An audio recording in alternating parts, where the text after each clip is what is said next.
19, entonces Sí, ya sí, perdimos un poquito de tiempo valioso. un Pues bueno, ratito. muy buenos días a todos quienes nos siguen a través de las redes sociales, a los servidores públicos del gobierno del estado, de los municipios, a los académicos, estudiantes, y también a algunos representantes de organizaciones civiles que nos van a estar acompañando esta mañana. El día de hoy estamos llevando a cabo la tercera actividad de el CIEPS en la Semana de la Evaluación, este día con la colaboración muy importante de la UAM, Unidad Lerma, con quienes estamos realizando esta actividad. Decirles brevemente que la Semana de la Evaluación es una iniciativa pues a nivel Latinoamérica y que ya se viene desarrollando desde hace algunos años atrás. Este año no es la excepción y nos hemos sumado en el CIEPS, en el gobierno del estado, como en años anteriores, y en esta ocasión,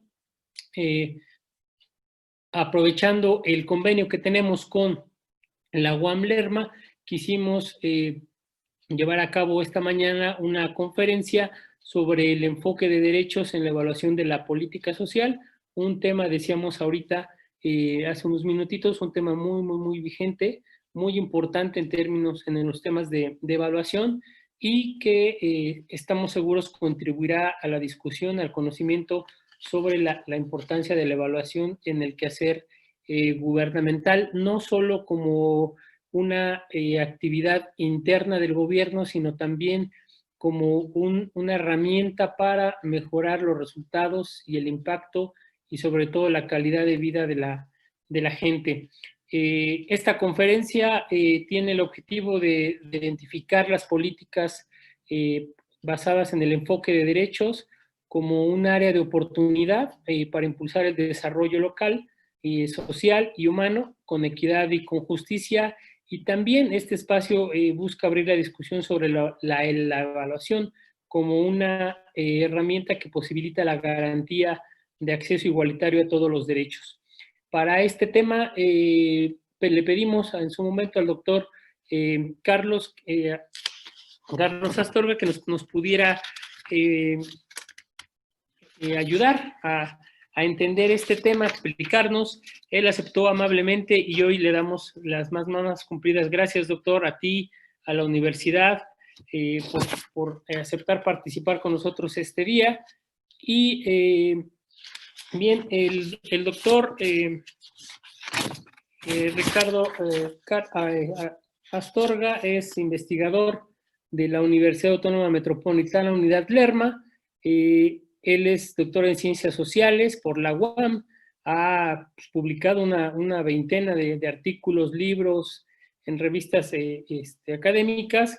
Recientemente coordinó también hay un par de libros. Es miembro del Comité de Seguimiento y Evaluación del Programa de Derechos Humanos de la Ciudad de México. Es miembro del Sistema Nacional de Investigadores también. Desde 2018 es socio activo de la Academia Nacional de Evaluación de México. Tiene ahí una participación en al menos 3 universidades e instituciones académicas de nivel en la Ciudad de México, en la UAP, en Puebla y en Flaxo. Es un académico muy importante que ha trabajado mucho en estos temas de evaluación, que le sabe al tema. Y bueno, doctor, sin más preámbulo, te daríamos el uso de la palabra.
Al parecer el doctor se desconectó, estamos a la espera para dar inicio ya a la conferencia del doctor Astorga.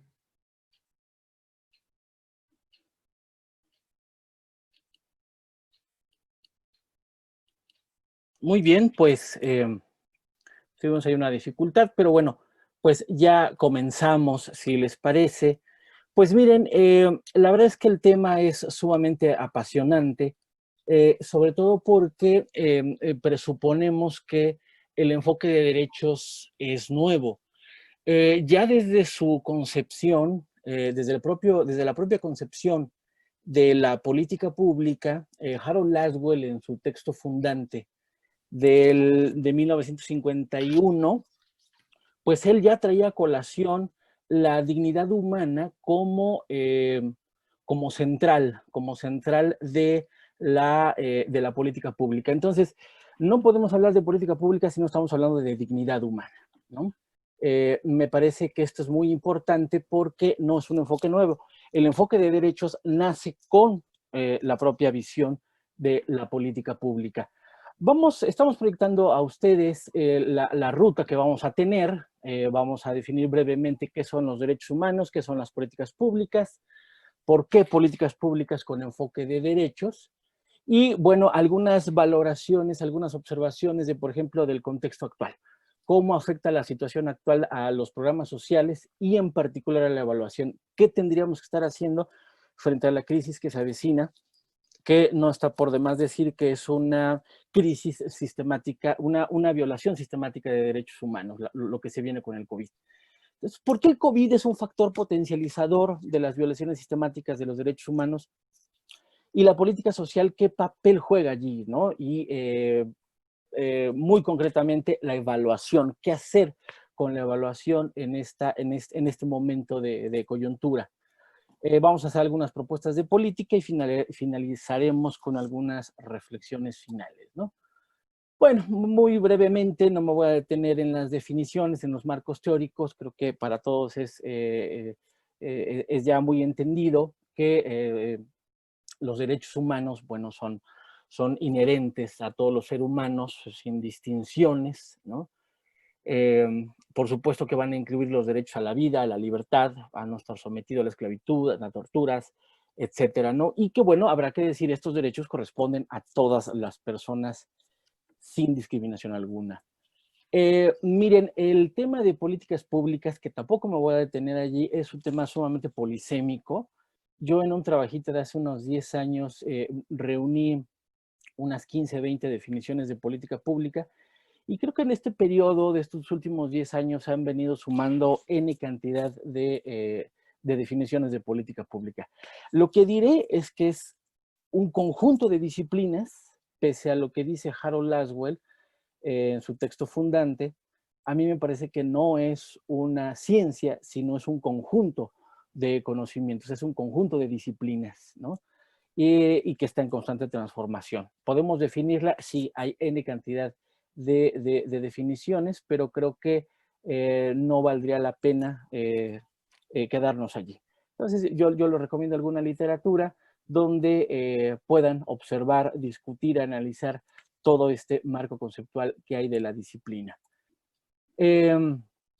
Hace unos años, con la doctora Pilar Berrios, hicimos un libro de políticas y derechos humanos, justamente, y bueno, lo que recuperábamos era que si bien los tratados, las convenciones, los pactos han posibilitado un marco jurídico, un marco normativo de los derechos humanos, le toca la positivación del derecho a los estados-nación vía políticas públicas, vía acciones gubernamentales que estén orientadas hacia hacia sujetos sociales con total apego hacia los derechos humanos en tanto garantía y disfrute de sus derechos. Quisiera aquí sí hacer un paréntesis porque parece ser que los derechos humanos son para los desventajados. Parece ser que los derechos humanos están diseñados o están pensados como si fuera una acción compensatoria del Estado que les da a las personas que no participan en el desarrollo, ¿no? A mí me parece que esto es bastante erróneo y es muy, ¿cómo decirlo?, muy preocupante, porque tú estás, si tú estás en esa tesitura, lo que estás definiendo es que hay unos inferiores que necesitan acceso a derechos y estamos los otros que sí estamos dentro del derecho y que no necesitamos.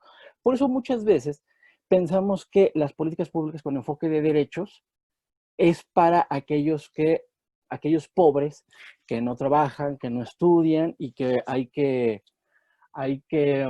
mm, hay que ser amables con ellos, ¿no? Como si se les hiciera un favor a los sujetos sociales de insertarlos a la política pública con enfoque de derechos.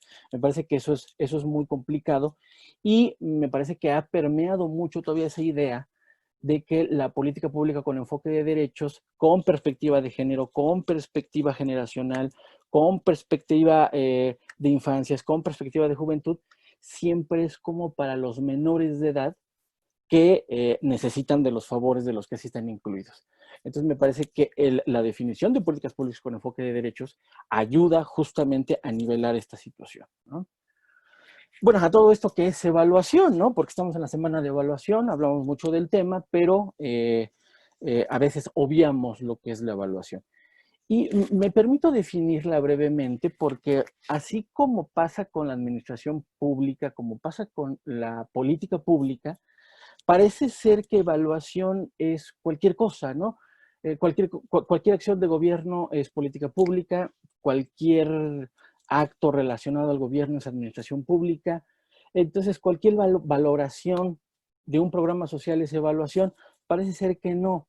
Entonces, a todo esto, ¿qué es la evaluación? A ver, si la política, en tanto policy, no policy, ¿no? Políticas a las que se refería Harold Laswell, si la política o las políticas son una hipótesis que tienen la forma si X, entonces Y, esto según Prisman y Wildavsky, pues entonces la evaluación es la comprobación de la hipótesis. Repito, la evaluación es la comprobación de la hipótesis, es decir, la verificabilidad de que la intervención de X produjo Y. Aquí hay todo un debate de, bueno, cómo hacernos, cómo llegarnos al conocimiento, pues justamente para conocer esa verificabilidad, ¿no? Entonces, aquí ya hay mucha distinción, algunas áreas de conocimiento se allegan como los únicos que pueden dar verificabilidad de esa intervención. Hay otras personas, disciplinas emergentes, como es la antropología, como es la sociología, que dicen, no, tenemos que ir más allá. En fin, la evaluación ha cobrado tanta importancia que me parece que ya es una disciplina en sí misma, ¿no? Entonces, yo creo que en las universidades tenemos que estar empezando ya a hablar de especialidades, de posgrados de evaluación, que ya los hay algunos, pero yo creo que evaluación con enfoque de derechos creo que todavía no existe en el ámbito académico como tal. Bueno, aquí tenemos una pequeña fotografía de lo que es en su totalidad o de lo que debería de ser la política pública en un sentido amplio y dentro del campo del deber ser, ¿eh? No estoy diciendo que esto que estamos viendo es la política pública. Esto es lo que a nivel literatura podríamos entender como las fases y subfases de las políticas. Eh, Habrá quien discuta, y yo estaría de acuerdo con ellos, de que la política pública ya no puede ser analizable o abordable desde el punto de vista de sus fases. ¿Por qué? Por una simple y sencilla razón. Porque no siempre la hechura de las políticas sigue este orden. Entonces, ¿por qué estamos enseñando a los alumnos? ¿Por qué estamos enseñando a los participantes a analizar las fases? Porque son analíticamente posibilitantes del estudio, ¿no? Entonces, nosotros vamos a recurrir a las fases de política justamente para hacer estos cortes temporales, que en la realidad sabemos que son muy distintos, pero que gracias a esta fotografía podemos ir interrelacionando aspectos muy importantes para el enfoque de derechos. Entonces, aquí lo que vamos a ver es que, si ustedes se fijan aquí, me regreso al cuadrito inicial, que sigue, digamos, el flujo de las manecillas del reloj. Empezamos en la parte superior izquierda, en la gestación. en qué es un problema público, cómo se gesta el problema público.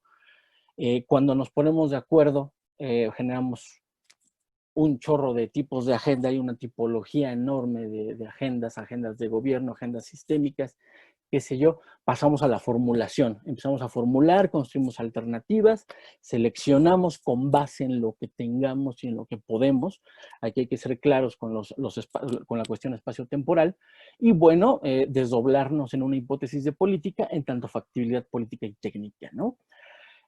Posteriormente ejecutamos esa alternativa seleccionada y muchas veces decimos, bueno, pues ahí la monitoreamos y todo lo que se implemente va a ser automático al diseño. Esto es una falacia, la implementación también tiene su propia lógica, ¿no? Y bueno, todo lo que es ex post, es decir, después de la implementación, supone ser la evaluación en el sentido más clásico, que repetimos, pues es una valoración sobre si la intervención X tuvo efectos en Y.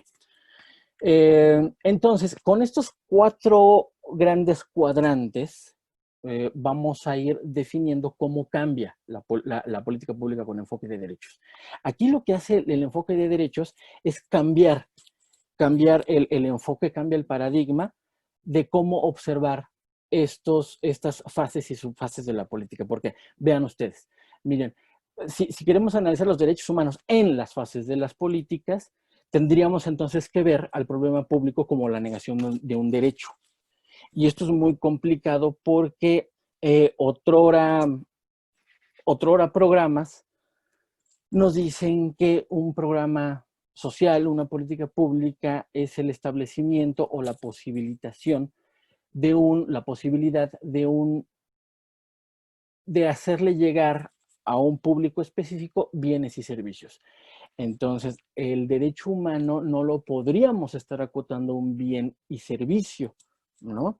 Por supuesto que para acceder a la salud, que por supuesto para acceder a una igualdad de género, necesitamos bienes y servicio. Pero cuando hablamos de derechos humanos, no solamente vamos a requerir bienes y servicios, sino tendríamos que observar al problema público no como la ausencia de ese bien o servicio, sino como la negación de un derecho. Y eso te cambia radicalmente el propio diseño de la política. La selección de alternativas, entonces, iría en función, pues, de un acceso progresivo universal, más allá del mero acceso de indicadores que habrá que decirlo, en muchas ocasiones se comen al programa, ¿no?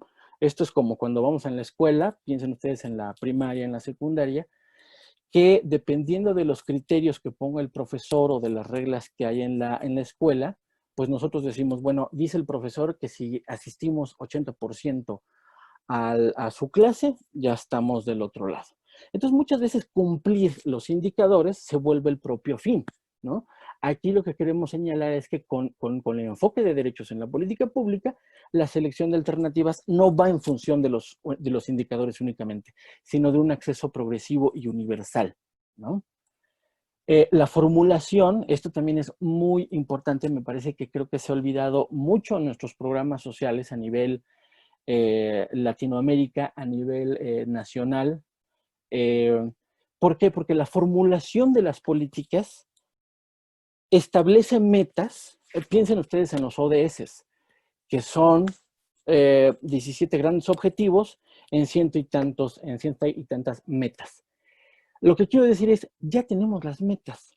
Tendríamos que estar visualizando cómo nuestras políticas locales, municipales y estatales dan cuenta de cómo lograr esas metas. Es decir, la formulación de la política pública con enfoque de derechos establece metas en función de los estándares internacionales. Esto cambia radicalmente los diseños. Si nos vamos, por ejemplo, a los diseños de políticas públicas que tenemos, cómo se gestan las reglas de operación, cómo se gestan estos propios diseños, no siempre están alineados a los estándares internacionales, ¿no? Entonces ya luego hacemos evaluaciones ex post de diseño y decimos, bueno, si hay una coherencia entre meta y objetivo. Sí, claro, el problema es cuál es tu objetivo y cuál es tu meta, ¿no? Y habrá que decirlo, pues no están alineadas a ningún pacto, convenio de derechos humanos. Otro punto muy importante que rebasa el mero monitoreo de la puesta en marcha de la ejecución de nuestras acciones es que la implementación necesita de reorientaciones válidas. Y aquí creo que la participación ciudadana, no solamente en esta fase, pero sobre todo en esta, la participación ciudadana activa, no pasiva, no de alzar la mano y, o sea, una valoración de las poblaciones objetivos concomitante, es decir, durante la ejecución de la política, es hoy más que nunca necesaria e indispensable si realmente estamos hablando de políticas públicas con enfoque de derechos. Por lo tanto, me permito hacer un par de valoraciones un poco fuertes, en el sentido de que la evaluación entonces, si seguimos esta tesitura de los derechos humanos en las fases de las políticas públicas, ya las evaluaciones ya no serían tanto de impacto, ya no serían tanto de resultados, ya no serían tanto de procedimientos, de diseños, como otrora estamos acostumbrados a analizarlos, sino la evaluación verificaría el grado de cumplimiento de los estándares internacionales. Entonces, me parece que nuestras valoraciones, nuestras evaluaciones no están diseñadas para dar cuenta de qué tanto cumplen con los pactos y convenios de derechos humanos a nivel internacional, ¿no? Entonces, yo creo que ahí la vuelta de tuerca que da el enfoque de derechos es muy importante, porque ya no se trata únicamente de hacer las evaluaciones tradicionales, sí, con sus instrumentos, con sus herramientas que son muy importantes, pero sobre todo ver dos cosas: el grado de cumplimiento de los estándares internacionales, pero sobre todo cómo estos programas se han habilitado para el disfrute de otros derechos. Si yo he invertido mucho dinero desde mi dependencia en dar acceso, no solamente acceso al servicio del agua, sino de garantizar el derecho humano al agua, y esto es ir más allá de los 100 litros por persona por día. Si yo estoy en la tesitura de garantizar el derecho humano al acceso al agua, entonces, ¿cómo el derecho al agua se va correlacionando con otros derechos? Por ejemplo, con un enfoque de género, las niñas pobres tienen acceso universal al agua. Entonces, yo creo que la evaluación con enfoque de derechos también nos estaría diciendo, a ver, hay que ver cómo se vincula el derecho A con el derecho B y cómo se interrelacionan entre estos. Esto, discúlpeme, pero las evaluaciones tradicionales no lo están diciendo.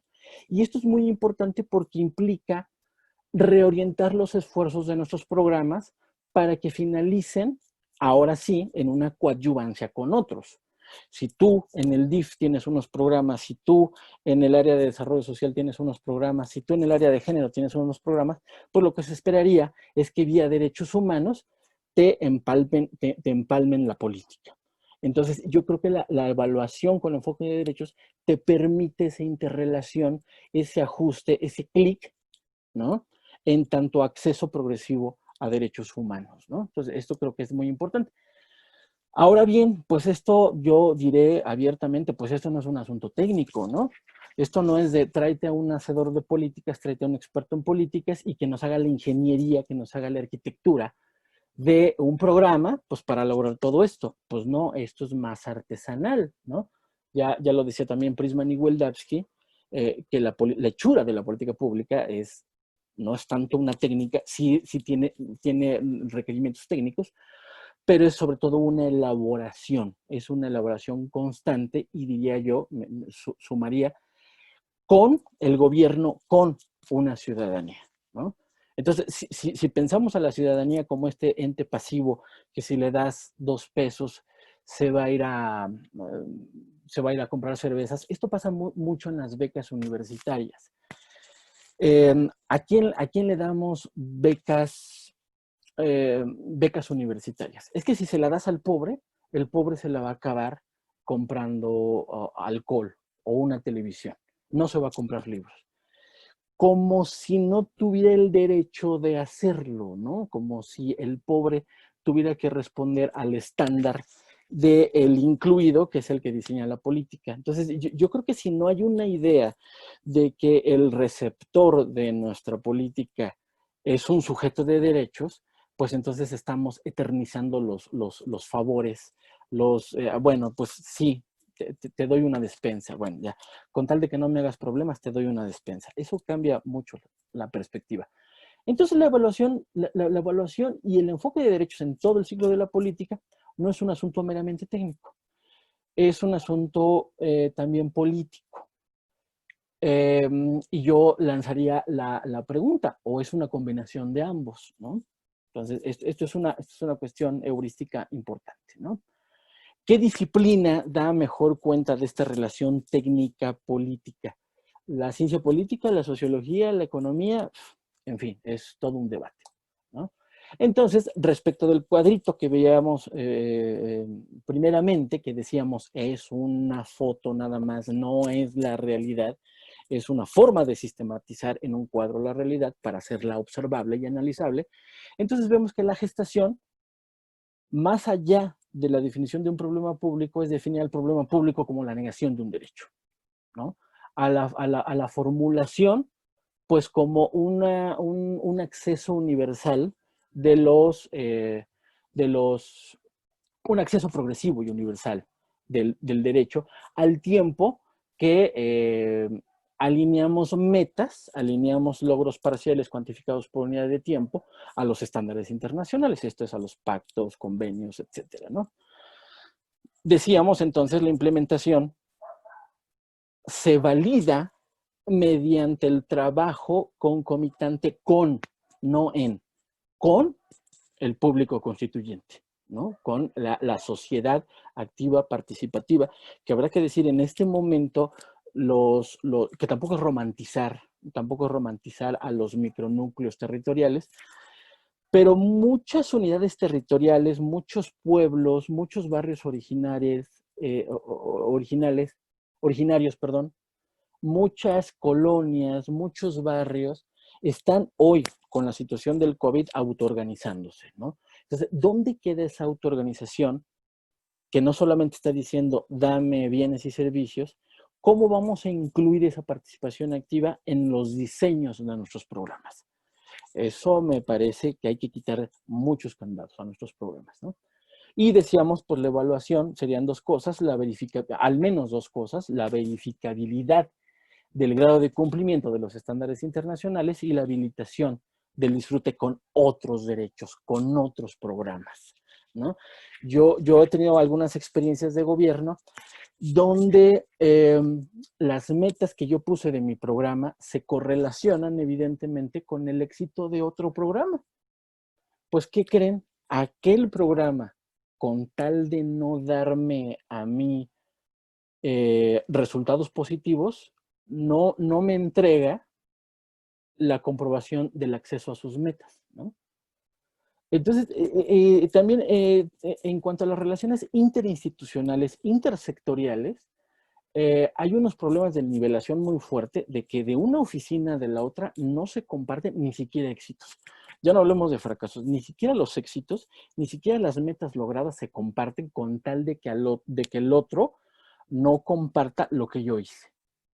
Entonces, el enfoque de derechos humanos en la evaluación de política te dice, hay que habilitar el disfrute con otros derechos. Tú no puedes generar un programa que nos sirva para solventar y autosolventarse con otros derechos. Entonces, esto es muy importante, esta es una interrelación muy importante.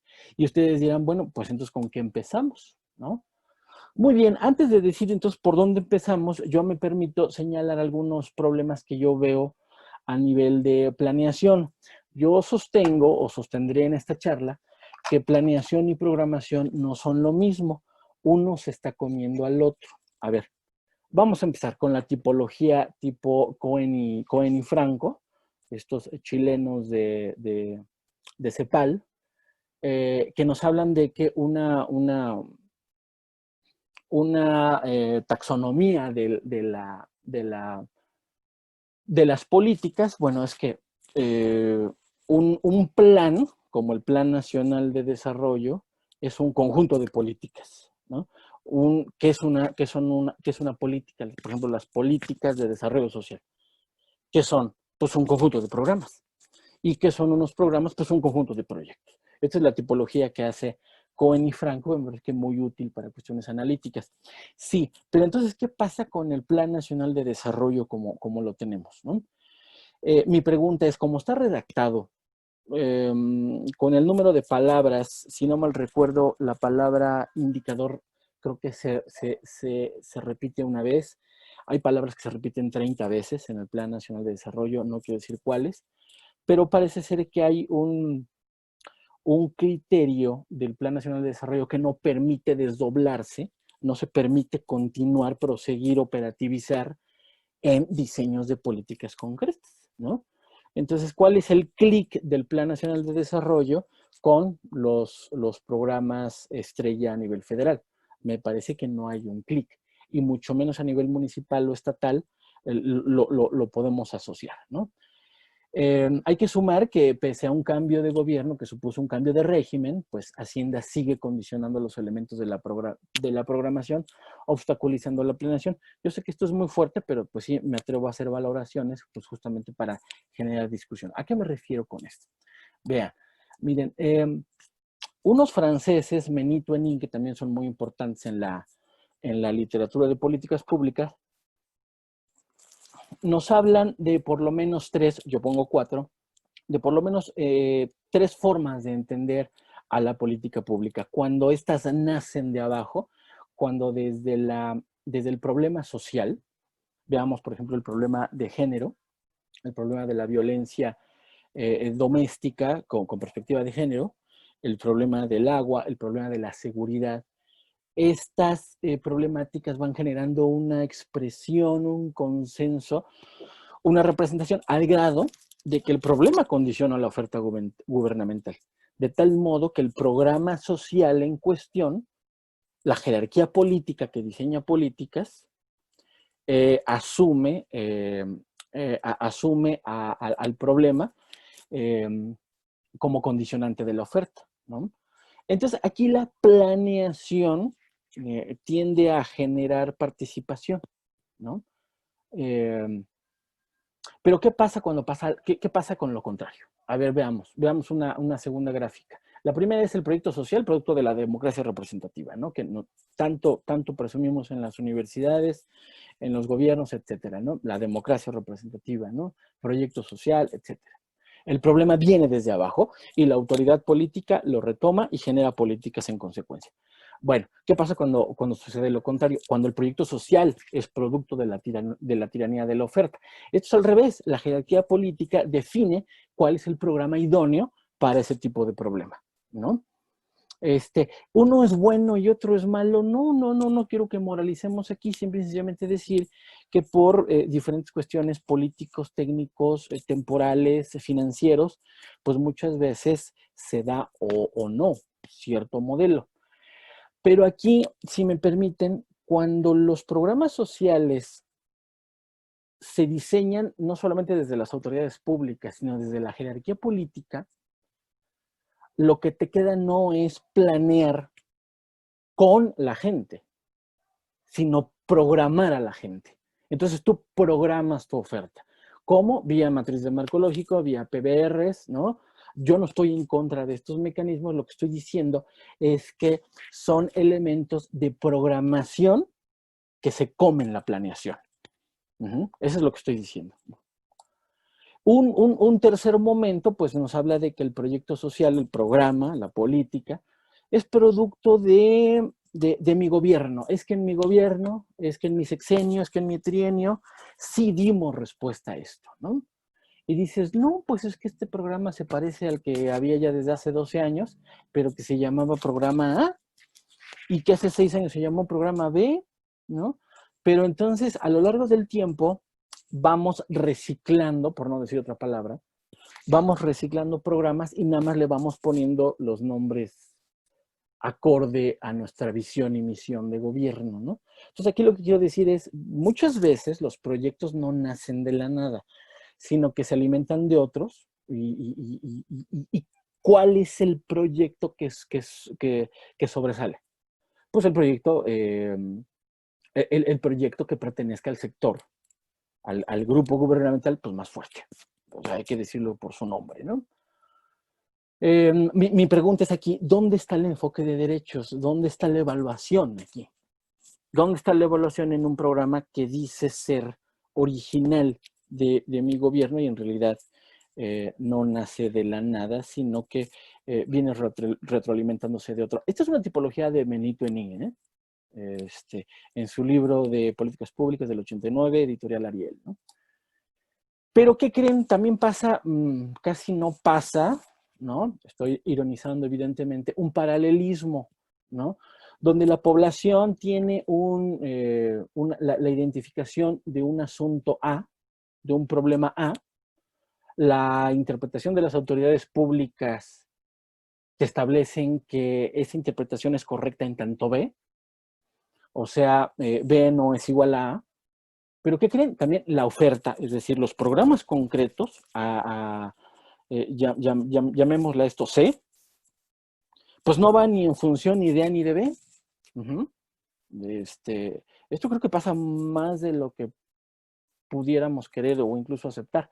Es decir, la población identifica un problema A, la autoridad lo interpreta como un asunto B, cuya solución también es distinta y tendrá una forma C. ¿Me pueden decir entonces cómo garantizamos derechos desde C si A no está tomada en cuenta? Si tú me dices que tu plan, programa, proyecto está diseñado como C, entonces me estás diciendo que el pobre es pobre y que le tienes que dar bienes y servicios para que no te haga problemas públicos. Entonces, yo creo que ese es un problema de derechos humanos. Tú no puedes ofertar un programa C porque me estarías diciendo que lo que interpreta tu aparato administrativo y lo que interpreta tu población, pues no vale, ¿no? Yo sí sé de políticas públicas, yo sí sé de economía, yo sí sé de sociología, ahí te va la oferta, ¿no? Entonces me parece que ese paralelismo es lo que está generando mucho descontento social, que hay una expresión en tanto A, pública, social, hay una interpretación de las autoridades B, pero que tampoco tienen la capacidad de diseñar, ni tienen la capacidad de diseñar políticas de nivel C, ni tienen la capacidad de atender a población A.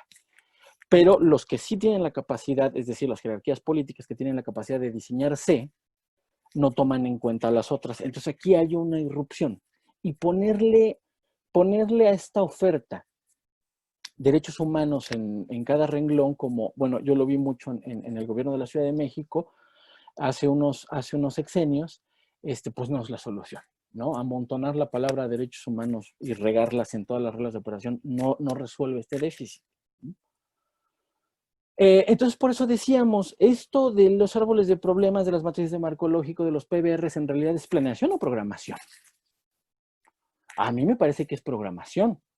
Y la programación evade la planificación con los sujetos sociales. Ese es mi kit. No estoy en nada de estos instrumentos gerenciales que me parecen muy importantes, muy válidos. Me parece que son muy útiles, pero que vuelvo a lo mismo, se vuelven un fin. Se vuelven, el hacer la matriz de marco lógico, en algunas evaluaciones en las que he estado, pues resulta que la matriz de marco lógico se entrega a Hacienda, porque sin matriz de marco lógico Hacienda no te da recursos, y el día anterior estás llenando el árbol de problemas y el árbol de objetivos, ¿no? O sea, tú adecuas tu matriz de marco lógico, tu PBR, lo adaptas a los criterios de Hacienda para tener un gasto eficiente y olvidas cómo se construye el problema y olvidas cómo se construye el objetivo, porque se vuelven entonces secundarios. Esta es mi crítica a estos enfoques, no es otra cosa. Lo mismo pasa con los sistemas de evaluación por desempeño, los famosos SET, ¿no? Que vinculan la planeación estratégica con la matriz de marco lógico. Una pregunta muy sencilla. ¿Podemos generar políticas públicas con enfoque de derechos en la planeación estratégica? Sí, pero dime qué visión y qué misión tienes. Porque sin visión, misión y sin un diagnóstico que te destaque que las personas receptoras de los programas sociales son sujetos sociales, pues nunca vamos a encontrar a lo largo del flujo, no vamos a encontrar los derechos humanos, ¿no? Entonces, muchas veces en los reportes finales, pues ya le ponemos derecho humano a todo.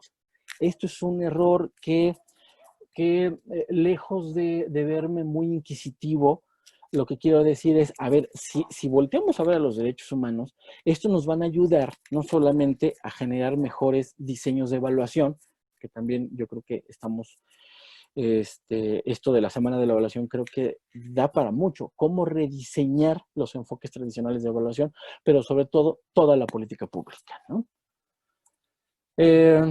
Bueno, ya no me quiero meter allí para proseguir. Entonces, bueno, aquí sí ya paso, quiero pasar a un momento de aporte, de valoración. Eh, y bueno, aquí vemos unos cuadrantes con casi la mayoría de los derechos humanos que tienen normativa internacional, ¿no? Pero me parece que, y lo puse a nivel de flujo, pues no porque las poblaciones callejeras o las tratas o las personas que están en centros de reinserción social sean los menos, ¿no? Pero me parece que en este momento coyuntural de COVID, el acceso al trabajo, el tener un trabajo digno, el tener seguridad, seguridad, o sea, vean lo que está pasando en Estados Unidos, vean lo que está pasando en Guadalajara, ¿no? Eh, ha habido N cantidad de noticias, sobre todo el día de ayer, de que con el sopretexto de la pandemia, pues algunos gobiernos municipales y estatales pues han hecho toques de queda, ¿no? Han declarado los estados de emergencia muy al parecer de gobiernos muy locales, que esto evidentemente daña la seguridad, ¿no? Entonces, más que nunca, en este momento, la seguridad es un derecho humano que no por haber COVID, pues tú no puedes permitir que la policía te dé de piedrazos como pasó en Guadalajara, ¿no? Ni hablar del tema de salud, que llevamos mucho tiempo con un sector muy dañado, eh, muy ineficiente. No quiero caer en temas políticos aquí, pero bueno, a todos nos queda claro que el sector salud está totalmente rebasado, ¿no? Pero que necesitamos de este, ¿no? El acceso a la vivienda en este momento se incrementó, por ejemplo, un 65% de demanda de inmuebles para rentar. ¿Esto qué quiere decir? Que las personas que estaban en posibilidades o la media anual de las personas que querían comprar una casa, pues se están quedando rentando y están viendo mejores posibilidades. Por eso la demanda de renta está aumentando. En fin, la movilidad, la movilidad, decíamos, muy interrelacionada con la seguridad, con el trabajo. Ok, está bien. Creo que a nivel sanitario tendríamos que estar en nuestra casa eh, sin estar generando riesgos allá afuera. Sí, pero ¿qué hago si yo no tengo mis quincenas garantizadas? ¿Qué hago si yo trabajo qué pasa si yo trabajo en el trabajo informal? Pues aunque no quiera, pues tengo que salir. Entonces, si tú qué vas a declarar, si tú como Estado declaras un estado de emergencia, pues por Dios, tienes que dar los elementos para que la gente coma. Entonces, aquí la propuesta que va creciendo afortunadamente de un ingreso ciudadano, de una renta básica, pues evidentemente había subsanado todo esto. Si yo ya tengo, porque también habrá que decir, en términos económicos, no podemos dejar caer la demanda, pero si yo le hubiera dado una aportación vía renta básica a una persona, a mi población de 2,000, 1,500 pesos, la gente no saldría o saldría mucho, mucho menos. Entonces, son de este tipo de cuestiones de políticas universales con enfoque de derechos que podrían haber estado ahora sí que aplanando la curva, ¿no? Y ni hablar de todos los demás derechos aquí involucrados, ¿no? No me quiero detener en ninguno, pero sí en los de la izquierda que considero son no más importantes, sino estratégicos, ¿no? Entonces, ¿por qué? Porque, bueno, yo sostengo que la actual pandemia pues, plantea muchos retos concretos en términos de derechos a la política social. ¿Por qué? Porque me parece que si posibilitamos vía programas sociales, vía acciones gubernamentales, un derecho al trabajo, podríamos acceder al derecho a la salud, al derecho a la vivienda, al derecho al agua, y de ahí a la información, seguridad, igualdad. Oiga, pero es que usted no está hablando de las poblaciones LGBT, es que usted no está hablando de las poblaciones en reinserción social, con características juveniles, por ejemplo, ¿no? Sí, pero me parece que si no generamos un ingreso en esta sociedad tan dañada, que ya estábamos muy dañados, y ahora con el COVID, en términos de ingreso, mucho más, ¿no? O sea, cualquiera sabe que después de esto, en un mes habrá 10 millones de pobres más, ¿no? Habrá 15, 20 millones más de personas en la economía informal. ¿Ustedes creen que dentro de 3, 4, 5, 6 meses no habrá una explosión de la violencia? Pues por personas que no son malas. Simple y sencillamente se van a salir a arrebatar el alimento, se van a salir a arrebatar los trabajos, se van a salir a arrebatar el agua. Van a procurar o solicitar que no tienen condiciones para pagar la renta, ¿no? En fin, entonces por eso es importantísimo que a nivel de política social en este momento estemos empujando a rediseñar nuestras evaluaciones y toda nuestra política pública en términos de incrementar la demanda y sobre todo la demanda agregada vía acceso al derecho al trabajo, ¿no? Entonces, ¿cuál es el asunto aquí por el cual es importante la evaluación? Para allá vamos, ¿no? Bueno, yo lo que señalo, y me sumo a los que yo piensan, tampoco es una idea propia, yo señalo, me sumo a los que creen que la recuperación del trabajo digno se va a centrar en la recuperación económica y social. O sea, tuvimos una pandemia de características sanitarias, sí, pero que se fue desdoblando en problemas tanto económicos como sociales. Entonces aquí no quiero decir que la política social es mejor que la política económica, que la política económica es mejor que la política social. No quiero entrar en ese debate porque me parece que está totalmente rebasado. O sea, tú tienes que tener una política social enfocada al desarrollo económico y debes de tener una política económica enfocada al desarrollo social, ¿no? No así una política social que funcione como la ambulancia que va recogiendo los muertos de la guerra de la política económica y que por lo tanto está condicionada la política social a darle bienes y servicios a los excluidos del desarrollo. O sea, me parece que es una forma errónea de conceptualizar la política social. ¿Por qué? Porque nunca acabarías. Si tú visualizas a la política social como esta ambulancia que va recogiendo heridos y muertos de la política económica, pues jamás vamos a acabar. Tenemos que vincular política económica con política social. Sí, aquí el asunto es que un fenómeno sanitario potencializó, o sea, debilitó a las dos, potencializó su déficit, ¿no? Entonces, yo creo que la recuperación del trabajo tendría que ir en tres rubros, ¿no? En lo público, en lo social, en lo privado, ¿no? Habría que procurar en el sector público una eficiencia para generar trabajos dignos, ¿no? Y aquí sí me refiero a los muy queridos eh, amigos que todos tenemos en la función pública. Renunciar a 1 o 2 meses de tu salario o incluso al aguinaldo es violatorio de derechos, ¿no? Es una tontería. O sea, tú no puedes poner tu salario para, digamos que coadyuvar a otro tipo de labores, ¿no? Hace unas semanas hubo mucha mofa porque a los miembros del Sistema Nacional de Investigadores, pues también se nos pidió, se nos pasó la charola, ¿no? Así de, pues ahora le cooperé, ¿no?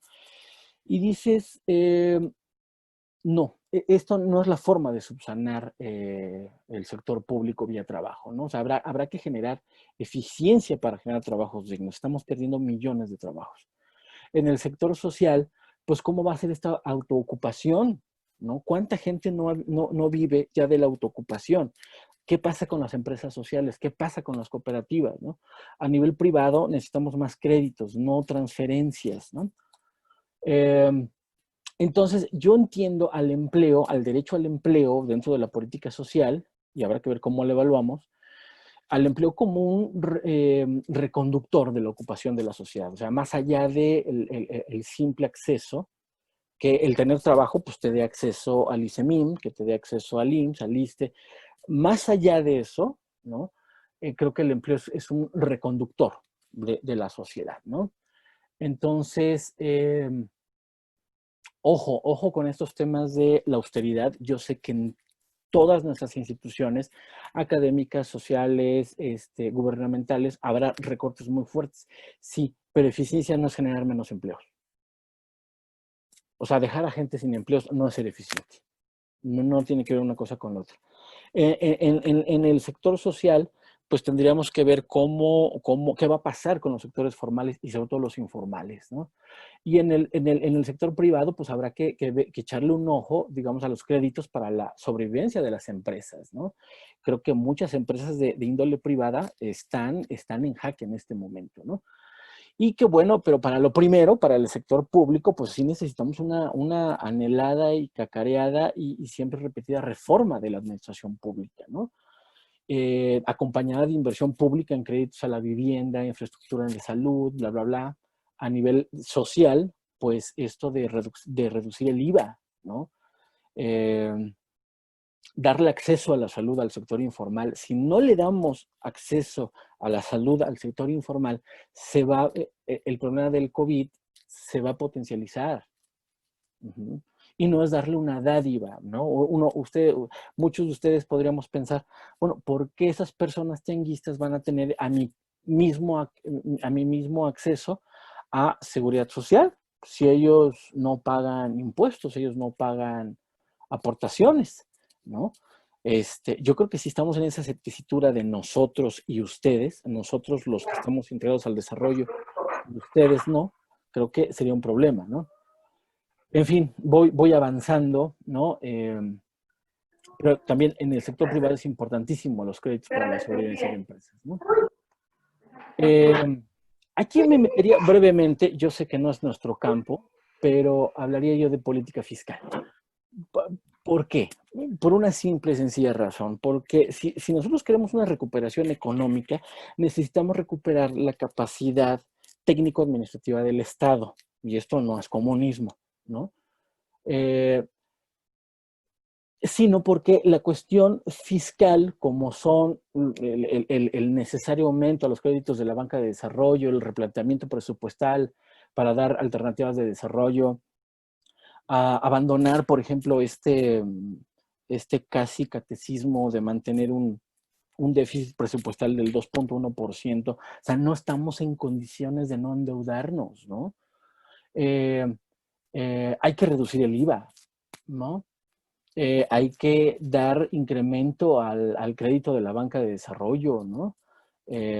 Y por qué no aprovechar este momento para reestructurar la deuda externa, ¿no? Me parece que aquí, vía tratados internacionales y vía Estados-nación, podríamos reestructurar la deuda externa. Es el momento idóneo de hacerlo, ¿no? Pero bueno, a ver, ¿qué tiene que ver estas cuestiones fiscales cuando estamos hablando supuestamente de política social, ¿no? Bueno, yo lo que digo es, si vemos como estratégico la labor del gobierno, la labor del gobierno CUA, actor central, pues tendrá que estar vigilante y atento a lo que pase en lo público, en lo social y en lo privado, es decir, a la supervisión a las empresas. Y esto va directamente ligado a la garantía de derechos laborales. Veamos Electra, ¿no? Veamos los Oxxos, ¿no? O sea, no me digan que no se necesita un Estado regulador, ¿no? Porque si cierras tianguis, pero no cierras el Superama. En fin, alguien me podrá decir, bueno, es que unos cumplen con criterios, qué sé yo, no es la discusión. Lo que sí digo es que en cuanto al ámbito público y privado, donde trabajamos los que trabajemos, es decir, donde nos desempeñamos laboralmente, pues el Estado tiene que estarle echándole un ojo. Y un ojo vía política social, ¿no? Y bueno, ya con esto voy cerrando, porque a mí lo que me interesa entonces es cómo estoy visualizando la evaluación de la política social y la hechura de políticas públicas con enfoque de derechos. A mí me parece que hay que ser muy estratégico en posibilitar una integración interseccional e intergeneracional de las políticas públicas, pero con varias perspectivas, ¿no? La manera de visualizarlo es como yo lo tengo ahí en sus pantallas.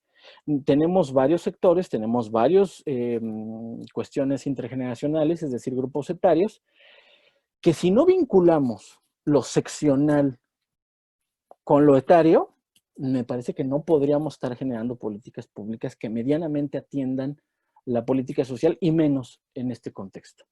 Entonces, vincular la salud con mujeres, con adultos mayores, con niñez, con población económicamente activa, y así trabajo, vivienda, alimentación, etcétera, ¿no? los poco más de 30 derechos humanos que tiene normativa internacional, si no hacemos esta integración interseccional e intergeneracional, pero desde el punto de vista de varias perspectivas, porque habrá que decirlo, la de género, sí, por supuesto que es sumamente importante y me parece que es la principal, por supuesto, de la perspectiva de género, pero no olvidemos las perspectivas de infancias, no olvidemos las perspectivas de juventudes, la perspectiva intercultural, y dónde dejamos la perspectiva de la diversidad sexual y dónde dejamos la perspectiva de la discapacidad y de demás sectores vulnerables.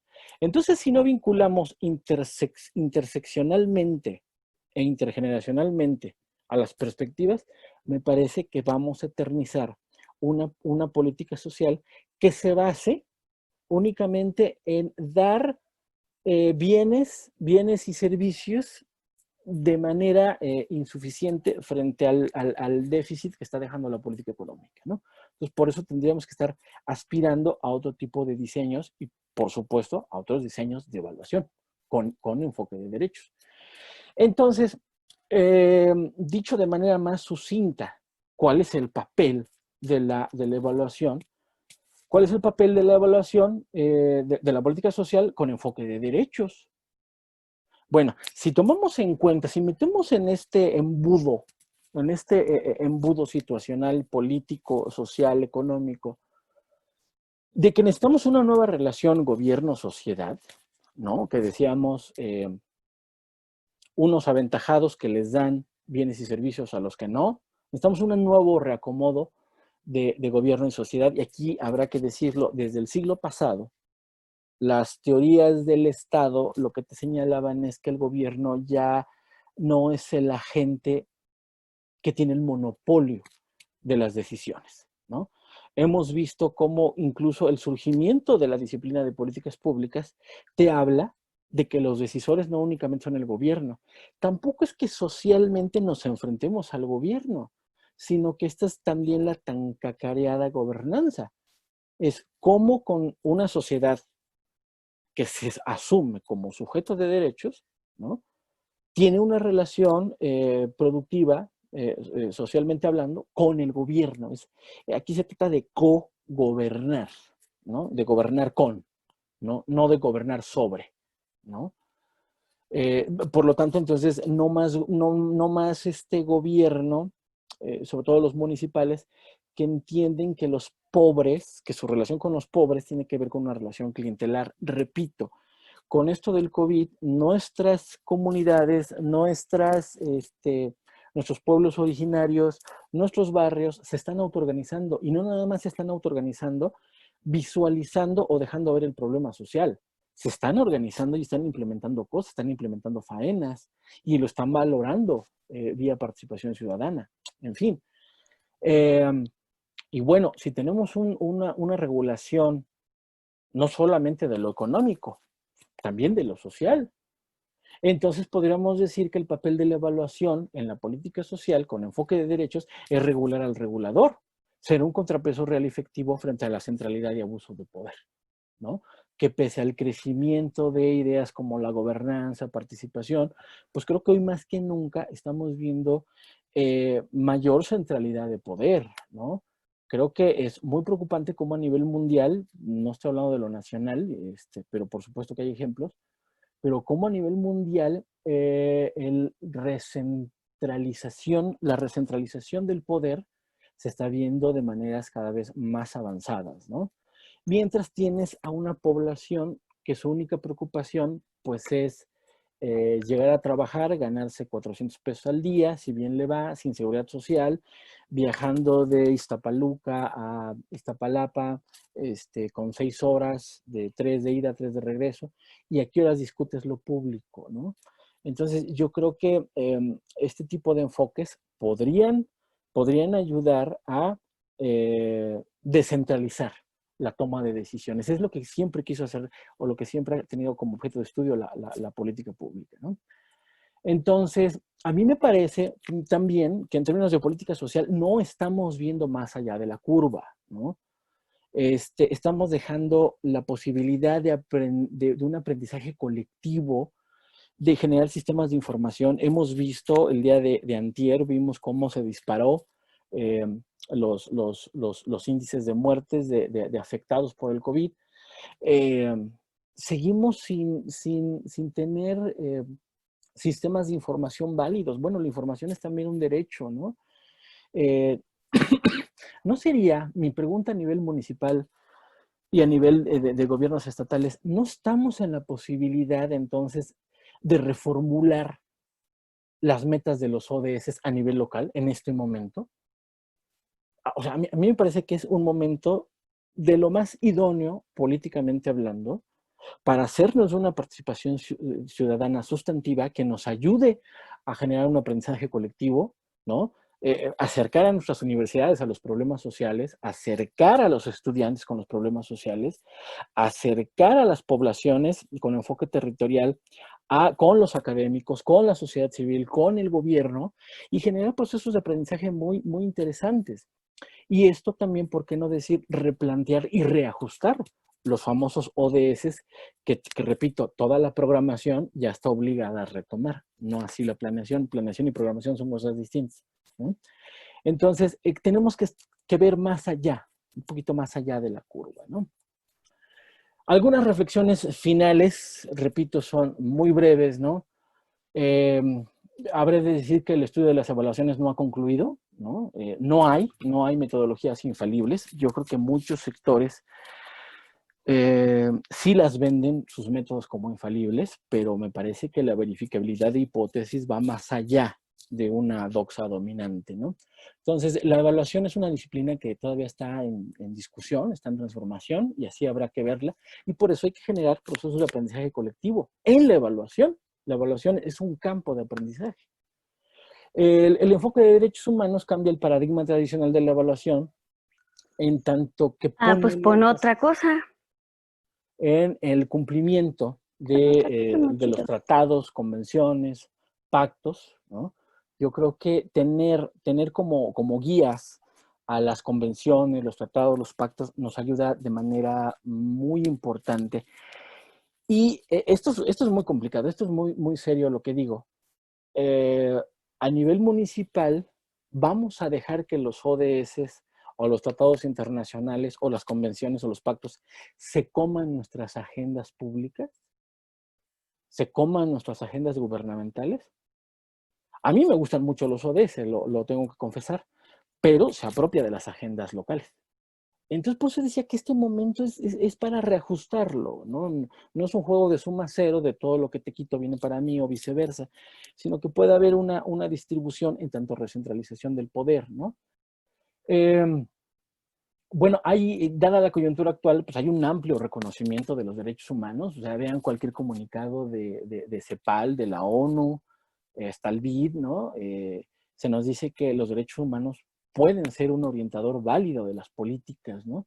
Pero si esto es cierto, lo cual yo comparto, pues esto nos obligaría entonces a rediseñar programas sociales y a rediseñar las evaluaciones que tenemos como doxas dominantes, ¿no?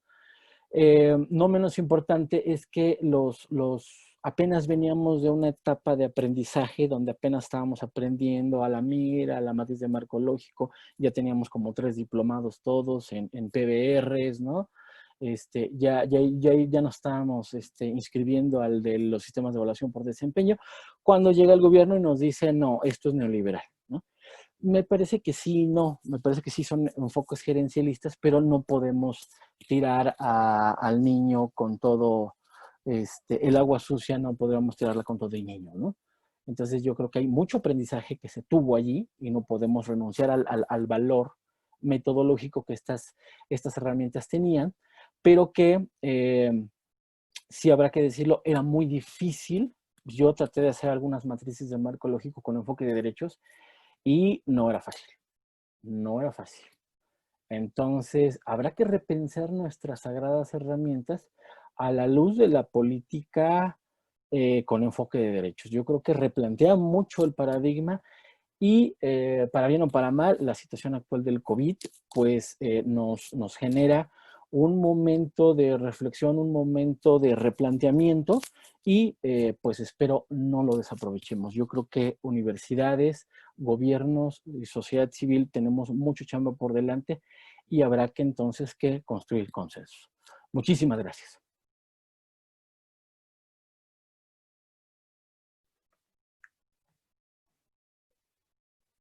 Creo, maestro Mariño, que tiene apagado su micrófono. Yo apagaré el mío. Gracias, doctor. Gracias por esta charla. Hay conceptos bien importantes. Aquí hay algunas preguntas de algunos de los compañeros asistentes, pero antes de permitirme darle una lectura rápida para solicitarle sus respuestas, yo quisiera apuntar rápidamente tres ideas que me parecen fundamentales, ¿no? Que son muy recuperables, sin ser reduccionistas de todo lo que nos acaba de comentar, pero destacar básicamente tres ideas. La primera es entender el alcance a todos, ¿no? A todos los ciudadanos de los derechos humanos, ¿no? No solo, o, como lo decías, para los pobres o para las víctimas de la injusticia. Esta idea o esta reflexión me parece muy importante porque parece ser que los derechos humanos solo son útiles cuando se dan estas situaciones anómalas, ¿no? Y que mientras no pase nada, los derechos no existen, no existieran, ¿no? Entonces, entender que, pues ahora sí que aplica para el rico, para el pobre, para el intermedio, es fundamental, Claro, porque eso nos va a claro. permitir cambiar nuestra visión para todo, o sea, tanto la visión ciudadana como la visión de cómo el gobierno atiende los problemas públicos, ¿no? Entonces, si cambiamos esta visión de origen, creo que nos puede llevar a cambios sucesivos en distintos ámbitos, ¿no? Entonces, por eso se me hace muy importante. Otra idea también que me parece fundamental, la segunda, es el aporte de la visión de derechos, ¿no? Que creo que esto nos puede ayudar a ampliar el alcance de las evaluaciones más allá del enfoque tradicional, porque si las evaluaciones se van a, a referir, ¿no? El marco de referencia son no sé si hay los indicadores internacionales y se va a verificar el cumplimiento de derechos. Entonces, ya la evaluación va más allá del uso de la evidencia, ¿no? Traspasa un poco más allá el asunto técnico, operativo y de eficiencia del gobierno y entiendo, pasa un tanto ya a la arena política, ¿no? Y la arena política tiene que ver, pues, si la evaluación, si los programas y las políticas públicas realmente están consiguiendo modificar positivamente las condiciones de vida de la gente, y esto nos lleva también conceptualmente digamos, a la utilidad o la eficacia de las democracias, ¿no? Que es de donde deviene todo este asunto de la evaluación, ¿no? De que para qué evaluamos, ¿no? Y luego otra idea, la tercera idea que yo destacaría es el reto que a partir de la idea del trabajo conjunto que tú nos comentas, el trabajo conjunto que tienen que realizar varias dependencias que tienen programas correlacionados. Esta idea para mí es uno de los grandes retos y que ya hemos comentado en varias ocasiones y que yo insisto mucho, ya como dependencias, ya en el campo, digamos. Esto representa un gran reto porque desde la hechura misma, desde el diseño de los programas, no estamos muy acostumbrados a ir documentando y a seguir más bien el procedimiento, ¿no? De A a B, C, empezar con el diseño, empezar con la población objetivo, hacer un buen diagnóstico y de ahí irnos a la solución y todo este asunto, sino que vamos al revés, ¿no? Que tenemos que sacar un programa porque tenemos un problema ahí de alimentación o de educación, pues cuánto tenemos, ¿no? Antes de pensar el objetivo y bien desmenuzar el programa, lo primero que preguntamos es cuánta lana tenemos, ¿no? Y a partir de eso es que vamos haciendo, construyendo nuestro programa, y dependiendo de cuánto dinero tengamos, pues y de cuánto vaya a ser el apoyo, pues es el número de beneficiarios que que tendremos y el apoyo que daremos, ¿no? Entonces, hacemos creo que las cosas al revés y tendremos que cambiar esa dinámica en principio y luego la otra, ir documentando, ¿no? No estamos muy acostumbrados a tener nuestro documento como tal, ¿no? De diseño, de nuestro árbol de problema, nuestro marco lógico, nuestros indicadores, nuestras reglas de operación, no lo tenemos así, ¿no? Entonces, a la hora de la evaluación, nos piden a ver esto, a ver el padrón, a ver tus lineamientos, a ver tus manuales, a ver no sé qué, y es donde empezamos no es exclusivo de un nivel de gobierno, se da en los 3 niveles, pero pues es donde las dependencias empiezan a patinar, ¿no? Porque no tienen ese documento, no hicieron el diagnóstico o el diagnóstico no tiene los elementos que se requieren, y es donde empezamos ahí a tener dificultades, ¿no? Entonces, para mí es un gran reto del gobierno, de las dependencias, que tenemos que ir documentando todo el ejercicio y de manera correcta. Y eso tiene que ver también, creo, con pues un vicio o un malentendido que tenemos respecto a lo que es la evaluación. Platicábamos el miércoles pasado que todavía no logramos hacer entender, ¿no? a quienes toman la decisión o quienes tienen que llevar a cabo el proceso de evaluación, no logramos dar claridad sobre lo que es la evaluación, a diferencia de lo que es una auditoría, ¿no? Una fiscalización, y de lo que es también el monitoreo, ¿no? Les decimos evaluación y hacen la misma cara que cuando les dicen va a venir la auditoría, ¿no? Entonces, porque ya saben que la auditoría es venir a vigilarte, a contarte los pesos, lo que te dieron, te lo gastaste, en qué, cómo, si era el precio, no sé qué, si hiciste la licitación, y si no, pues ahí te va una resarcitoria, ¿no? Entonces piensan que la evaluación va por el mismo camino, ¿no? Y ahora, no, oye, es que tenemos que evaluar el programa, oye, pero si ya me auditaron, ¿no? Entonces, todavía no hay claridad en eso, ¿no? Y igual con el monitoreo, ¿no? No se entiende que pues, el monitoreo es un proceso permanente y la evaluación pues, nos va dando fotografías en diversas partes del proceso, ¿no?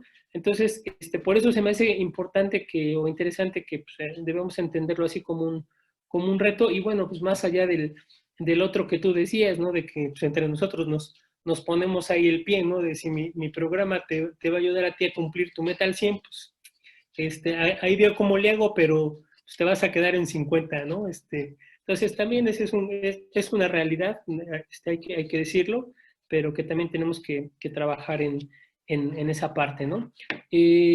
Esas son 3 ideas que yo destacaría, doctor. Te daría cuenta rápidamente de algunas de las preguntas que nos han hecho acá los compañeros asistentes. Una Sí, dice... perdón, por eso salí de la pantalla de los flyers para ya leer las preguntas, y yo con todo gusto quisiera dar respuesta a todas ellas, sin problema. Ok, Perdón. ¿las quieres revisar o quieres que te las refiera? Como tú me digas, para... No, pues miren, si quieren aquí, mire aquí, por este Perfecto. medio puede ir planteando, bla, bla. Germán, ¿no? Que casi estoy seguro que Adelante. conozco a Germán, ¿no? Que estuvo con nosotros en un diplomado. Me imagino que es él. Bueno, de cualquier modo, pues muchos saludos. ¿Por qué en la mayoría de los casos no se consideran los resultados de las evaluaciones para implementarse en las políticas públicas? Gracias. Pues porque unos diseñan, a ver, cada fase y cada subfase de la política tiene diferentes actores. No, los que diseñan no son los mismos que implementan, ¿no? Lo que ha documentado mucho Luis Aguilar, o lo que documentó mucho cuando en los 80s venía a flote todo el enfoque de políticas públicas, es que los políticos diseñan y los administradores implementan. Entonces me parece que esa división, lejos de subsanarse, se ha acrecentado más. Ahora son los técnicos los que se han apropiado de la evaluación. Ahora son diferentes grupos políticos los que, sí, a ti te tocan los diseños, pero de lo social. A nosotros déjanos la fiscalización, a nosotros déjanos las notarías, bla, bla, bla. Entonces, lo que quiero decir aquí, Germán, es que las evaluaciones muchas veces no tienen correlación en términos de actores con quien tiene posibilidad de reformularlo, ¿no? ¿Por qué? Porque no es un proceso homogéneo, ¿no? y repito, cada uno tiene actores y cada actor, como dijera Eugene Bardak, va a querer controlar lo que apenas se está tratando de manejar y va a impedir que los demás quieran apoderarse de sus criterios, ¿no? Entonces, que no estoy hablando de políticos buenos, políticos malos, o sea, repito, no quiero moralizar, pero digamos en la práctica, sobre todo cuando hay tan pocos derechos laborales a nivel de gobierno, que también eso hay que destacarlo. Yo conozco a muchos agentes de gobierno que son muy capaces y que no tienen el manejo operacional, ni siquiera jurídico, para operar. Entonces, o haces esto o haces esto, ¿no? O sea, hay mucha innovación desde el gobierno que no se deja desdoblar por los mismos esquemas muy anquilosados. Entonces, Germán, ya para decir esto rápidamente, pues muchas veces las evaluaciones implican reformular el diseño de una política que ya tiene un presupuesto preaprobado. Uh-huh. ¿Qué pasa si yo en Hacienda ya tengo un acuerdo político con el legislativo para aprobar una partida presupuestal para que el siguiente año siga operando este programa? Y de repente hay una evaluación del CIEPS que dice no va. ¿Sabes en qué problemas políticos metes a esos actores hacendarios y legislativos? Entonces, muchas veces por eso la evaluación decimos no tiene dientes. Hay que ver, digamos, la correlación de actores y la correlación de fuerzas que hay entre varios sectores, porque el gobierno no es un actor, no es un actor unificado. No, algo que Graham T. Allison nos ha enseñado es que al interior de las organizaciones no hay actores unificados. Entonces hay que hacer política con actores no unificados. Entonces, ¿qué le faltaría entonces a la evaluación? Tener un peso político importante para que los rediseñadores y los que ponen el dinero de los presupuestos no puedan dejar de lado tus observaciones. Si tú no juegas ese papel político desde la evaluación, nunca te van a hacer caso. Eso me queda claro, ¿no? Espero haberte contestado, Germán. Luis Ángel dice, ¿qué pasa si las herramientas para realizar el diagnóstico, para crear programas nuevos, tienen determinados periodos de tiempo? Es decir, los censos son cada 10 años, conteos y en 2015, encuesta intercensal cada 5. Eso no daría pauta a que algunos programas se repliquen, aunque tengan distintos nombres, ya que el INEGI es la única institución facultada para levantar información estadística. Sí, híjole. Hay un tema de vivienda sumamente interesante. Yo quiero que se den una vuelta por la coalición Habitat de América Latina, que en meses pasados, bueno, el año pasado, en 2019, interpuso un recurso jurídico ante la Suprema Corte de Justicia diciendo que los censos que levanta el INEGI, no lo digo yo, revísenlo, los censos que levanta el INEGI no dan información válida respecto a excluidos de vivienda. Está brutal y ya lo metieron a la Suprema Corte de Justicia. Entonces, sí, yo creo que el INEGI hace una chamba formidable, pero bueno, siempre va a ser insuficiente. Aquí no estoy diciendo que se tenga que superar lo que con muchos esfuerzos hace el INEGI, pero yo creo que ¿por qué no pasar también a los diagnósticos a nivel de población? A hacer diagnósticos con la población afectada, ¿no? Y sustentado, digamos, con el material que nos proporcione el INEGI. Pero miren, si esperamos a que haya una simetría de la información gubernamental, pues nunca la va a haber. Entonces yo creo que lo poco que tengamos, que el INEGI yo creo que ha avanzado y hace una chamba sumamente importante y valiosa, yo creo que la podríamos nivelar con chamba a ras de piso de diseñadores de política. Y ¿por qué no aspirar a que nuestras universidades generen sistemas de información que nivelen lo que produce el INEGI con lo que encuentran los pobladores a nivel de a ras de suelo, ¿no? Entonces, échenle un ojo a este tema de la vivienda, del derecho a la vivienda que hace HIC Habitat. Está muy interesante, ¿eh? Pero yo creo que aquí también entre conteos, entre censos, entre Ustedes sabrán, apenas el INEGI tuvo que hacer unas encuestas vía telefónica. ¿Eso tiene validez? Yo creo que sí, pero en fin, la pandemia nos vino a sacar de muchos, de un espacio de confort, ¿no? Entonces nos está permitiendo replantear, ¿no? Espero, Luis Ángel González, haberte dado un aporte, una valoración importante. Dulce, soy Dulce del CIEPS. Hablando del derecho al empleo, ¿cómo define usted trabajo digno? ¿En qué se basa para denominarlo así? Bueno, yo retomo el trabajo digno, el trabajo decente, como lo establece la Oxfam. Me parece que Oxfam, que también viene haciendo diagnósticos brutalmente importantes, que incluso el Banco Mundial ha estado retomando, ellos hablan de trabajo decente. Y cuando hablamos de digno y decente, no me quiero ir muy para atrás, pero habrá que decir que la dignidad o lo decente, para muchos actores, incluso hablando de teoría política, tiene que ver con el núcleo de lo humano. O sea, si tú no tienes un trabajo donde tengas prestaciones, donde tengas una jornada laboral plasmada, aquí es muy importante los 11 rubros que Max Weber a finales del siglo XIX puso como elementos que las burocracias deberían de lograr y que incluso con Marx tuvo ahí muchos desencuentros, ¿no? Teóricamente hablando, ¿no? ¿Por qué? Porque cuando hablamos de servicio profesional de carrera, todo esto, quien lo inventó fue Max Weber.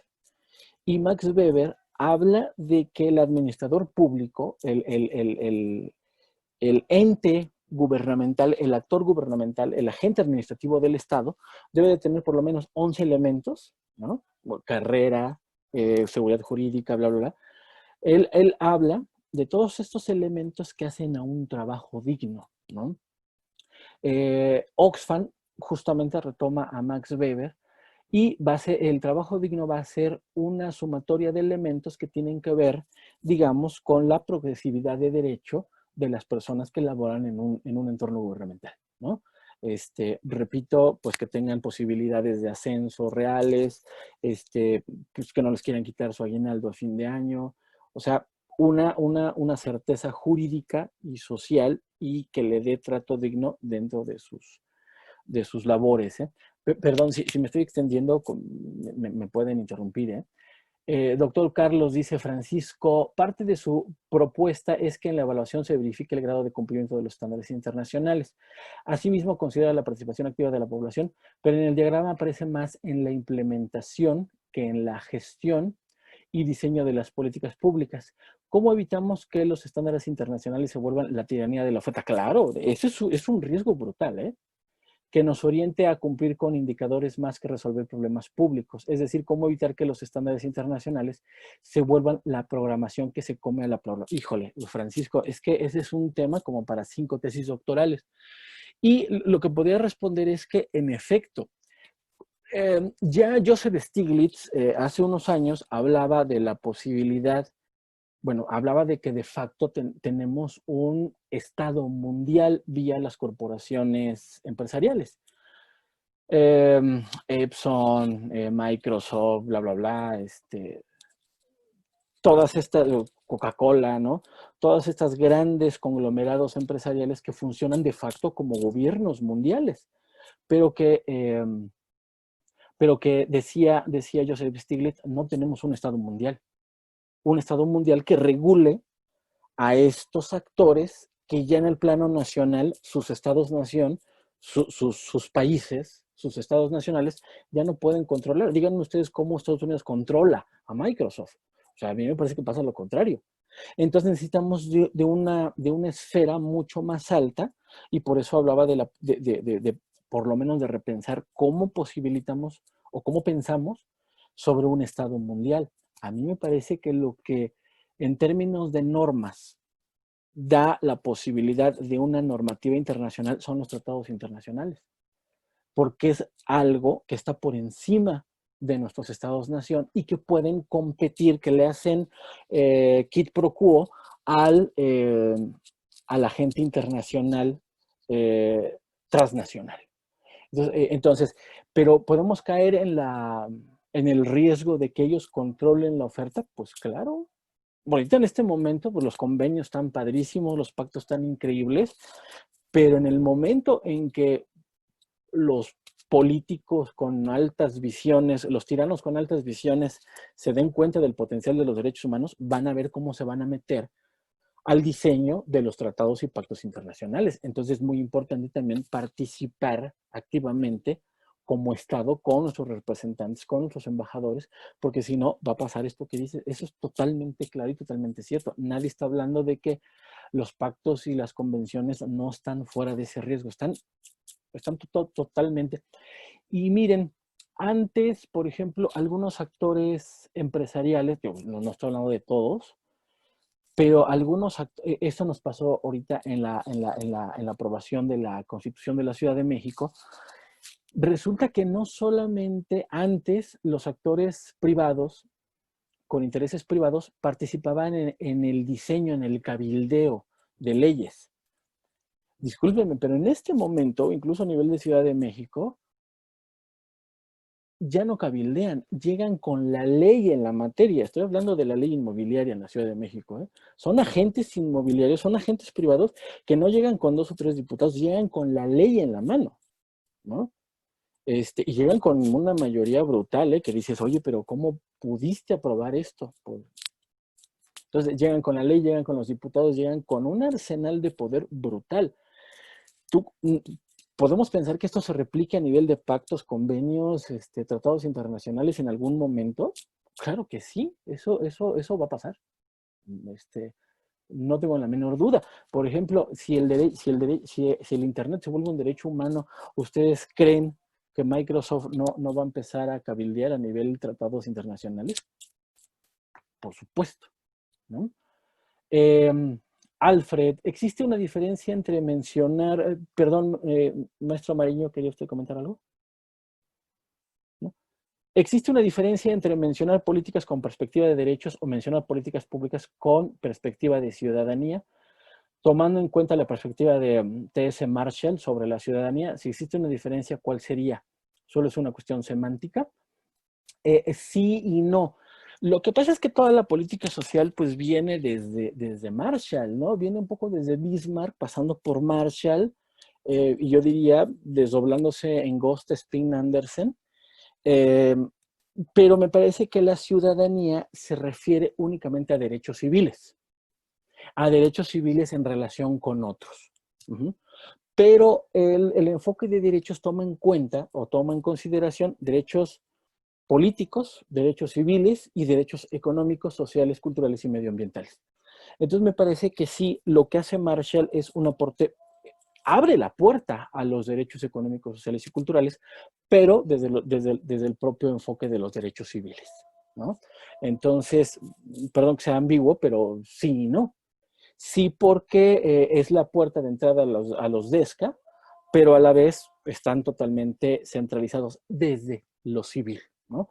Recordemos que el siglo XVIII y el siglo XIX fueron los grandes siglos de los derechos civiles y políticos, y el siglo XX pues será el siglo de los derechos económicos, sociales y culturales y medioambientales. Que hemos llegado a este punto de los DESCA, pues gracias a aquellos. Entonces a Marshall, pues gracias a su criterio de ciudadanía, le debemos esto, ¿no? Pero sí, no son necesariamente sinónimos, ¿no? ¿Qué son los ODS? Bueno, pues los Objetivos del Desarrollo Sostenible de la ONU, ¿no? Son 17 objetivos que se han planteado, digamos que son los que tomaron la estafeta después de que los objetivos del milenio no tuvieron los resultados esperados. Estos ODS ahorita están amenazados por la pandemia porque para el 2030 querían eliminar, por ejemplo, el hambre cero. Querían tener una tasa de pobreza alimentaria en cero. Obviamente con la pandemia no vamos a lograr esa meta, ¿no? Entonces los ODS pues, son los objetivos del desarrollo sostenible, ¿no? Creo que muy importantes, ¿eh? Creo que están bien redactados, pero que son objetivos temáticos que a la vez se desdoblan en metas muy concretas. Entonces, ¿eso nos está robando las agendas? Pues sí. ¿Son operacionalizables? También. Entonces, esto hay que discutirlo a nivel municipal, hay que discutirlo a nivel de entidad federativa. ¿Qué sí podemos retomar y qué no podemos retomar? Por eso me interesa mucho este momento de la pandemia, porque es lo que podría posibilitar un ajuste, una nivelación, para que no nos roben la agenda, sino hacerla simétrica, ¿no? Bueno, aquí el colega y amigo Raúl Hernández ya nos pone un vínculo, ¿no? Muchas gracias, ¿no? Gracias, Heidi, un abrazo también. Alejandro Martínez, desde su perspectiva, ¿cuál sería la metodología de evaluación de la política social que más utiliza el enfoque de derechos humanos? Pues la participativa. ¿Cuáles son los retos a superar en las metodologías de evaluación que evalúan políticas con enfoque de derechos humanos? ¿Cuáles son los limitantes que se presentan en las metodologías de evaluación que usaban el enfoque de derechos humanos para evaluar políticas públicas? Empezando de la última a la primera, me parece que no han habido metodologías clave para asentar enfoque de derechos. Ahora, estamos hablando, aquí la pregunta es, ¿los enfoques cualitativos son los más idóneos para hacer evaluaciones con enfoque de derechos? O sea, realmente las evaluaciones experimentales, las evaluaciones cuantitativas, ¿no podrían entrarle a la evaluación de derechos humanos? Yo creo que sí. El problema es que creo que todavía no tenemos ni siquiera políticas con mucha perspectiva de derechos, y creo que también en términos de diseño, las evaluaciones que más han tomado en cuenta esto son las antropológicas y las sociológicas, ¿no?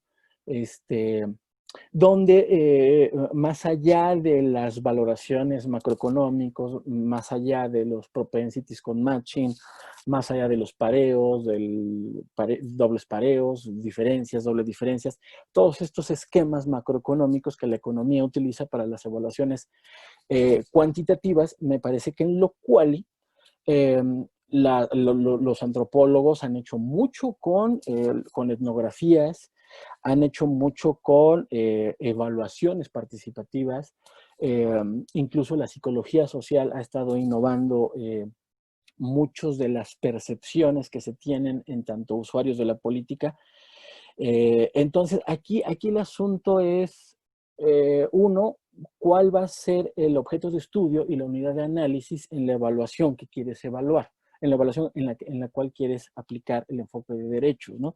Porque hablando de eso, ya te empieza a desdoblar diferentes metodologías, ¿no? ¿Cuál sería la metodología de evaluación de la política social que más se utiliza? Repito, yo creo que la participativa, ¿no? La participativa, pero hay incluso sociodramas, hay incluso,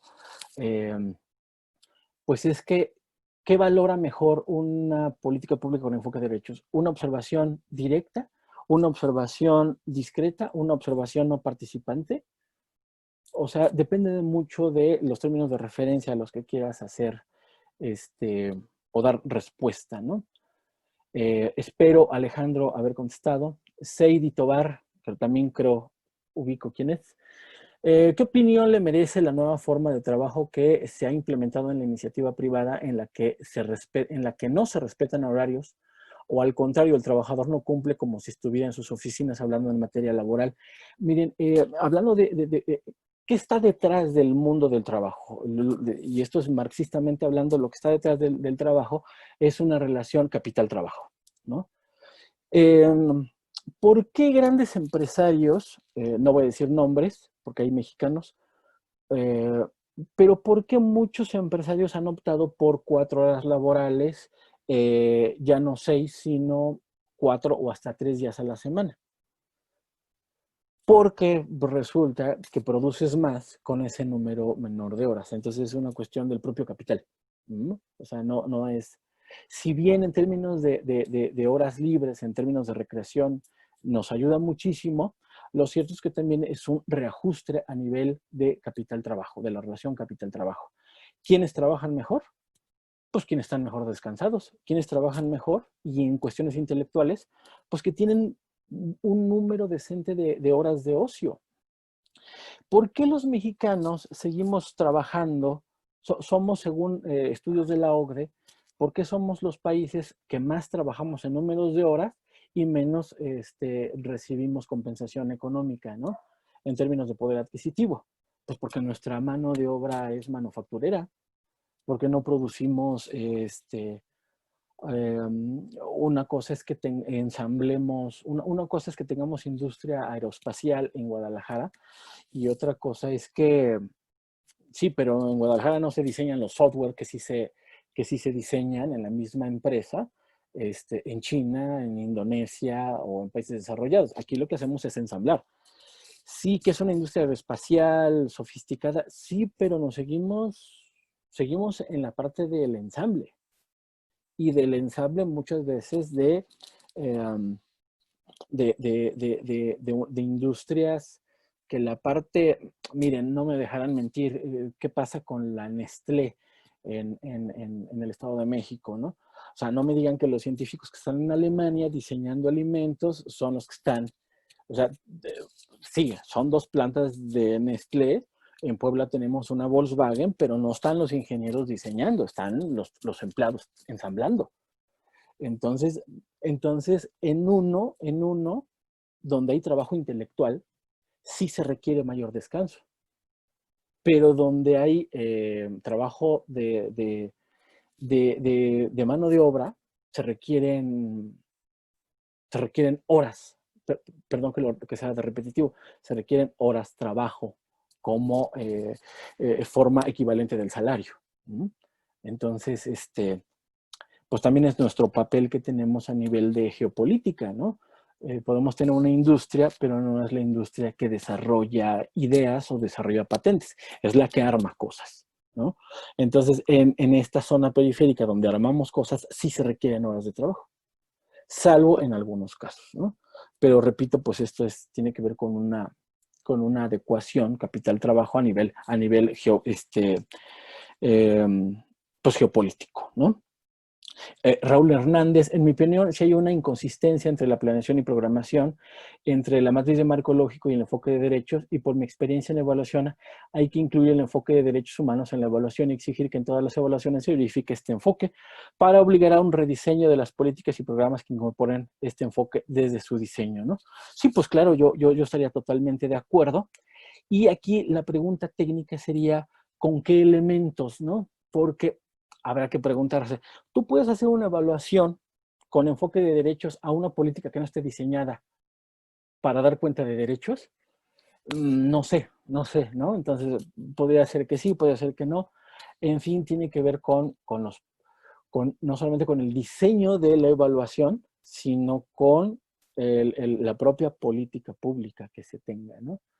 En fin, son temas sumamente amplios, muy emocionantes, muy apasionantes y pues que a mí en lo particular me emocionan mucho y pues espero a ustedes también les entusiasme, ¿no?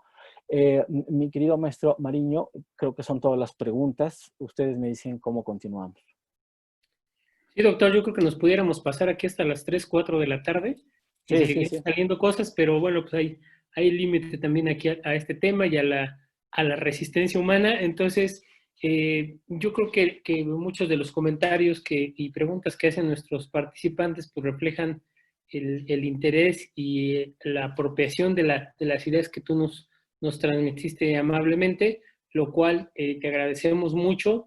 Y pues para cerrar, doctor, agradecer ahí a la UAM, a todo el equipo que hizo posible esta transmisión, a la gente del CIEPS, a todos los participantes que nos acompañaron, agradecerles también todo su tiempo y esperamos que no sea la última, doctor. Más adelante seguramente seguiremos ahí dando Ojalá, con gusto. algunos otros cursos, conferencias y esto, para seguir trazando en este rumbo que a mí me parece muy, muy importante y que a nosotros como consejo pues nos ayuda, nos gusta también, pero sobre todo pues también a cumplir una instrucción del gobernador de evaluar, ¿no? Él nos instruyó a la Secretaría y al CIEPS evaluar, pero pues no cualquier evaluación, ¿no? Pues hacer la evaluación de vanguardia, la evaluación útil, que nos ayude pues, a dar mejores resultados. Y este tipo de discusiones creo que nos ayudan mucho a a ir repensando las cosas que hacemos en el Consejo y en toda la administración. Te agradecemos mucho, doctor, gracias a todos y pues daríamos por terminado esta conferencia, doctor. Muchísimas gracias y gracias a todos. Muchísimas gracias, abrazos a todos y bueno, tuvimos ahí una interrupción de nuestros amigos de Anonymous, pero yo creo que esto sí lo vamos a poder subir en YouTube, ¿no? Eso demuestra el interés, doctor. Está bien, ¿no? Creo que nos hicieron comerciales, ¿no? Está bueno. Abrazos a todos. Gracias, saludos a Saludos. todos.